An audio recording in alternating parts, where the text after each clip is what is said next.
Hello, Total Developers, back again with another video. And today we will be going over our QuickSort algorithm implemented in Rust.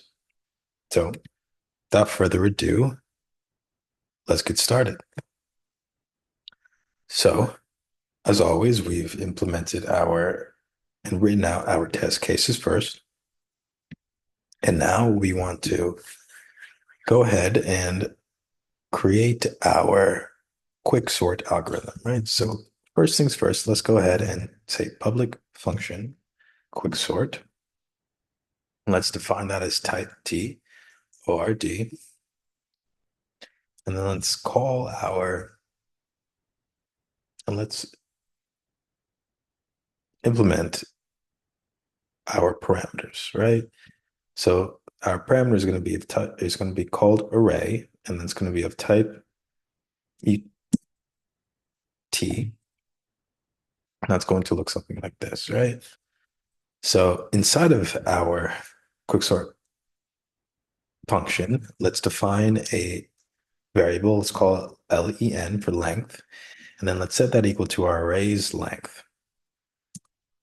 Then we ask if the length is greater than 1. And if it is, we then recursively call our quicksort helper function that we are going to implement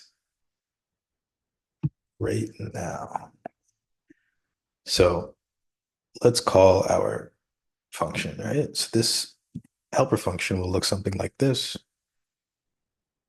It's going to be fn quicksort.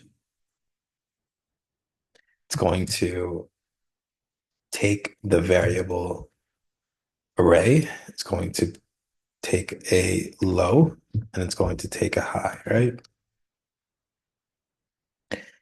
With that being said, let's go ahead and create our function. And then inside of it, let's write the meat. So while the low in from our parameter and is less than the high from our parameters, let's go ahead and say let pivot equal partition array low and high. We'll create this partition function once we finish this quicksort helper. So that being said, let's go ahead and then create an if, and we ask if that pivot minus our low is less than our high minus our pivot. We want to then ask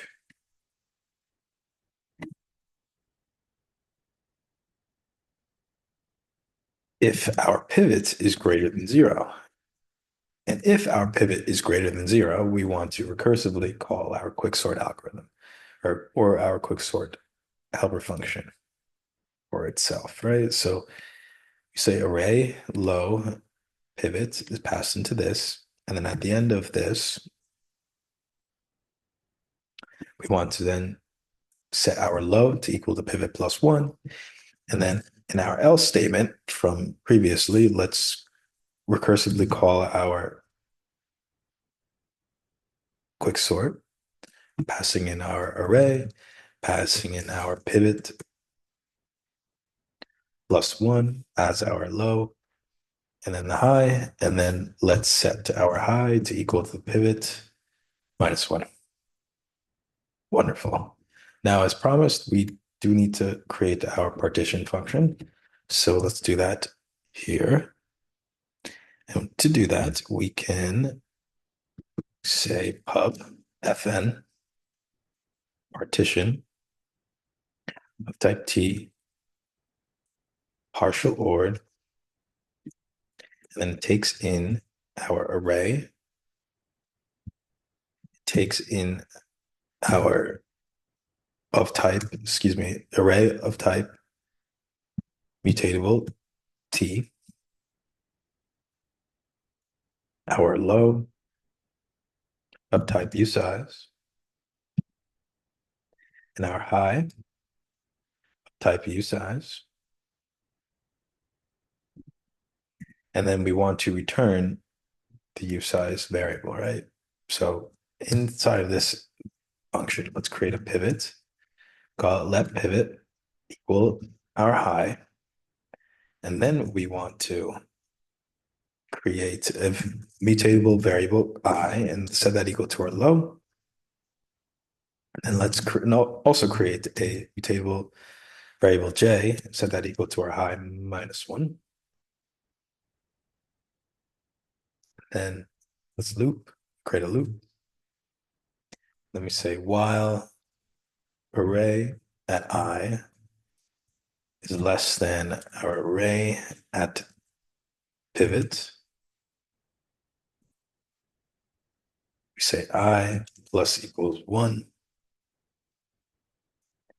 And then while j is less than 0 and array at position j is greater than our pivot, array at pivot, we want to decrement j by 1. Then we ask if j equals 0 or I is greater than or equal to j, we want to break out of our loop. Else if we want to ask array is the array at position I equal to the array at position j. And if it is, we want to then say I plus equal 1. And then we want to decrement j by 1. And then in our else, we want to swap our I and j value. And at the end of this function, we want to swap our pivot with our I and then return our I, like so. And with that being said, we've completed our QuickSort algorithm recursively. So let's go ahead and run this to see if our tests run. And we are missing our mutatable values here. So let's go ahead and run this again. It's building. Perfect. It ran successfully. And as you can see, all our values are sorted, and this algorithm can take any type of array, be it a string array or numbers, and will sort them correctly. Amazing. So till next time, happy coding.